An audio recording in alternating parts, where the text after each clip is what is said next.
यह एक दिमाग चकरा देने वाली हॉरर फिल्म है। अंत में आने वाले उतार चढ़ाव लोगों को स्तब्ध कर देते हैं। पूरी फिल्म हाई एनर्जी वाली है। मेरा सुझाव है कि इसे 1998 में सियोल में सेट किया गया था। एक परित्यक्त इमारत में निर्माण टीम के सदस्यों के एक समूह को एक प्लास्टिक की थैली में लिपटी एक महिला का शव मिला।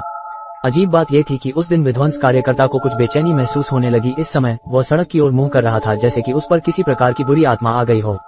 सड़क पर पैदल चलने वालों ने लापरवाही से पुलिस अधिकारियों पर हमला किया और फिर उन्हें एक सुनसान जंगल में फांसी पर लटका दिया। जैसे जैसे प्रमुख मीडिया में जनता की राय बढ़ती गई, आसपास के ग्रामीणों ने सोचा कि यह महिला लाश थी जो परेशानी पैदा कर रही थी। इसलिए उन्होंने आसपास के प्रसिद्ध जादूगरों को अप्रत्याशित रूप से इस बारे में बात करने के लिए आमंत्रित किया। समारोह के केवल वो सूची जो कसकर पकड़ी गई थी, क्योंकि यह एकमात्र रहस्य था जिसने इमारत को बंद कर दिया था और यह एक भूतिया इमारत बन गई थी। ग्रामीणों ने आगे बढ़ने की हिम्मत नहीं की। 4 साल बाद उसका बेटा दाऊज़ेन अपनी मां के शक्तिशाली मानसिक वंश के साथ पैदा हुआ। वास्तव में बदला लेने के लिए दाऊज़ेन हमेशा अपनी मां की मृत्यु के समारोह में मौजूद था। अपनी मां से उन्होंने सबसे पहले किसी से कनेक्शन ढूंढने के लिए कहा और वह सूची प्राप्त की जो उनकी मां ने भ्रम से प्राप्त की थी। दिन रात जांच करने के बाद उन्हें पता चला कि 1990 की शुरुआत में इमारत में एक चौंकाने वाली त्रासदी हुई थी। उस समय भवन प्रबंधक ने इमारत के सभी निवासियों को रात भर में मार डाला। जैसे कि उनमें से कुछ को फावड़े से पीटा गया था, कुछ को रस्सियों से गला घोंट दिया गया था और यहाँ तक कि कुछ लोगों की बेवजह मौत हो गई थी। इस सब के बाद प्रशासक ने भी इमारत से छलांग लगा दी। समय 2002 में वापस चला गया। अपनी मां का बदला लेने के लिए मिचिज़न रात भर प्रेतवादित इमारत में पहुंच गया। दीवार पर ये रूम अंदर की बुरी आत्माओं को भूत का इमारत इतनी शांत थी कि यह बेहद डरावना था। जैसे ही वह जीवित मार्ग पर पहुंचा, वहां हत्याएं होने लगी।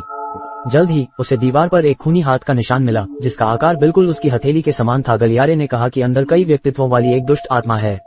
कृपया इसे देखने के बाद वह हल्के से मुस्कुराया। वह फिर से शुरू करने से डरता नहीं था और इमारत की गहराई की ओर चलता रहा। ये जानते हुए उन्होंने भवन प्रबंधन कक्ष पाया और अंदर चले गए। हर जगह धूल की एक परत देखी गई। 10 सितंबर 1990 की रात को उस वर्ष की चेक इन सूची देखी गई। रात को मेरी मां उसे वापस ले आई।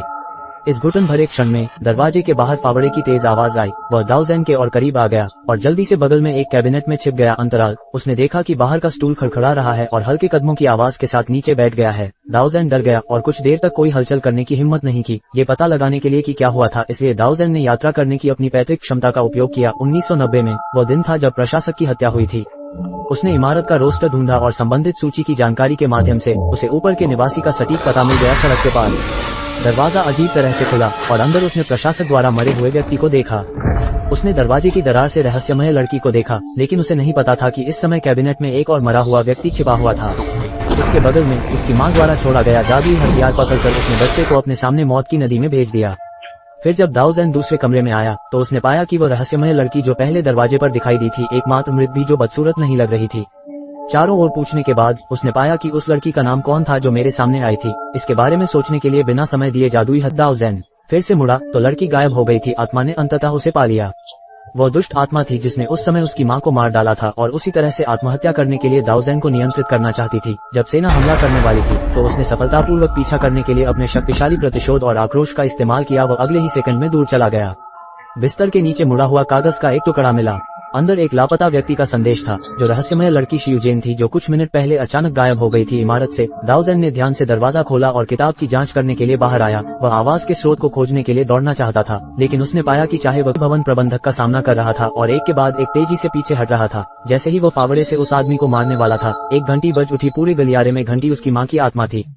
उसे जगाने में मदद करने के लेने के लिए दाऊज़ेन का गुस्सा एक बार फिर जाग गया। इसकी खोज करने के लिए तैयार उसे रहस्यमय लड़की शियुजेन ने रोक दिया।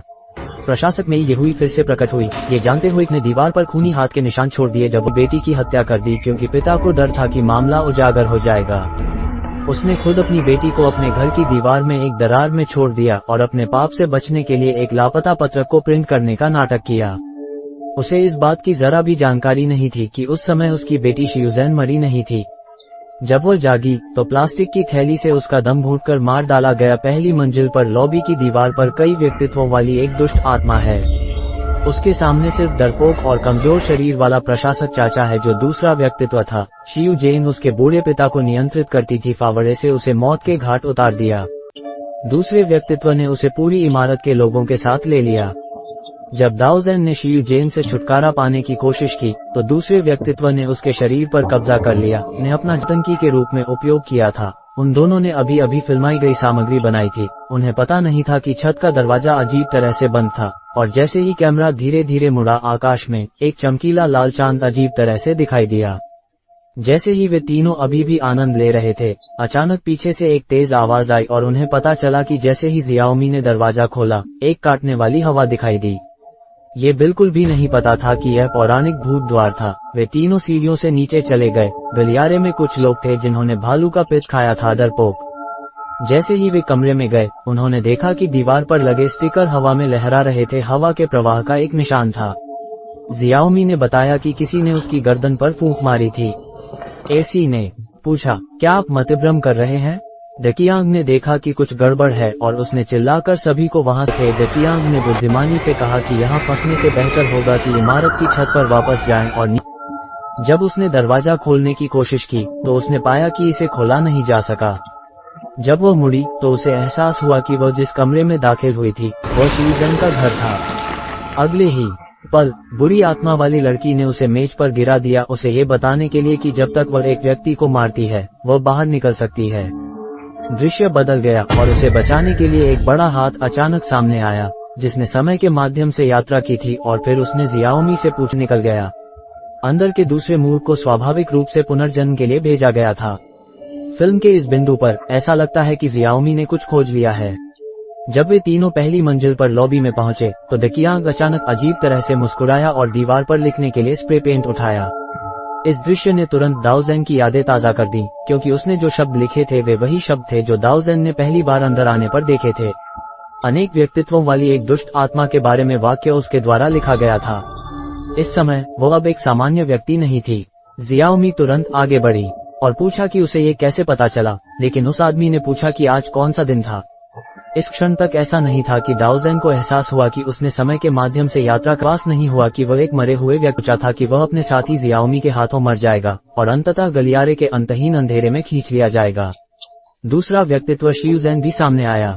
वह जियाओमी की हरकतों से क्रोधित थी क्योंकि वह नहीं चाहती थी कि उसकी आत्मा हमेशा के लिए यहाँ रहे, इसलिए उसने दाओजेन से उसे पुनर्जन्म लेने के लिए भेजने के लिए कहा। धर्मरथों को नहीं चला सकती थी, इसलिए वह केवल इस इमारत में हमेशा के लिए रह सकती थी।